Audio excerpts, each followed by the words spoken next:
अस्सलाम वालेकुम नाज़रीन, एक नई वीडियो में खुश आमदीद। सब्ज़ मिर्चों का सालन बनाने की रेसिपी आपके साथ शेयर करूंगी। ये रेसिपी जो है, अगर आपने दाल चावल वगैरह बनाए हैं तो उसके साथ भी आप इस रेसिपी को ट्राई कर सकते हैं, और कभी कभार पराठे के साथ भी फ्राई सब्ज़ मिर्चें बहुत मज़े की लगती हैं। तो ऐसी कंडीशन में भी आप इसका इस्तेमाल कर सकते हैं। खाने में बहुत ज़्यादा टेस्टी और झटपट बन जाने वाला सालन है।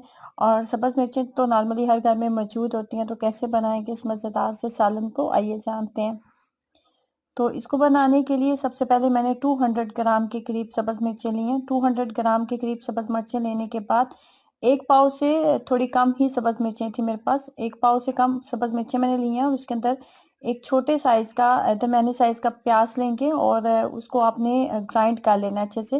बिल्कुल मामूली सा पानी डाल के ग्राइंड कर लें। और यहाँ पे जो तेल की मिकदार मैंने रखी है ना, वो हाफ कप के करीब थी।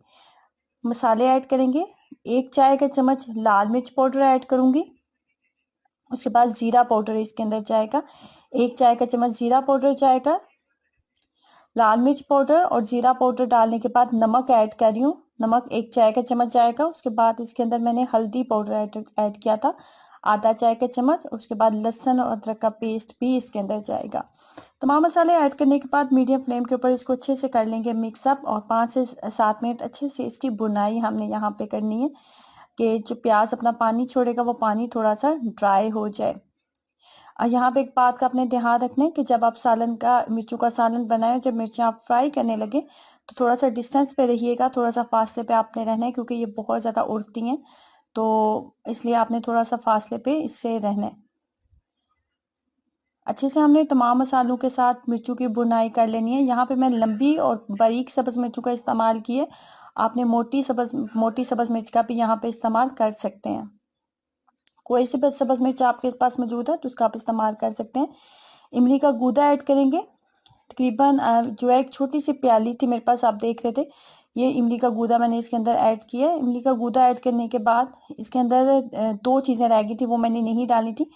तकरीबन 2 खाने के चम्मच मेरे पास था खोपरा पाउडर। ड्राई कोकोनट आपने लेना है, उसको पाउडर फॉर्म में बना लें। 2 खाने के चम्मच पाउडर आपके पास होना चाहिए। और 10 से 12 अदद मेरे पास जो थे मूंगफली के दाने थे, उनको हल्का सा मैंने फ्राई कर लिया था, फ्राई नहीं किया था, हल्का सा भून लिया था सिंपल फ्राई पैन में डाल के।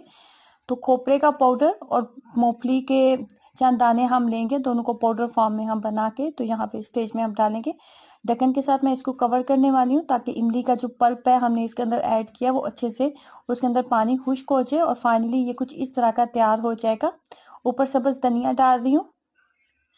आपने दाल चावल बनाए हैं, पराठे के साथ आप इसको ट्राई कर सकते हैं। और अक्सर लंच में अगर आपका सालन खाने का मूड नहीं है तो ऐसी कंडीशन में भी आप इस सालन का इस्तेमाल कर सकते हैं। बहुत ज़्यादा टेस्टी अच्छी रेसिपी है, ट्राई कीजिएगा और अपना एक्सपीरियंस जरूर शेयर करें। वीडियो को लाइक करना और चैनल को सब्सक्राइब करना मत भूलें। अल्लाह हाफिज़।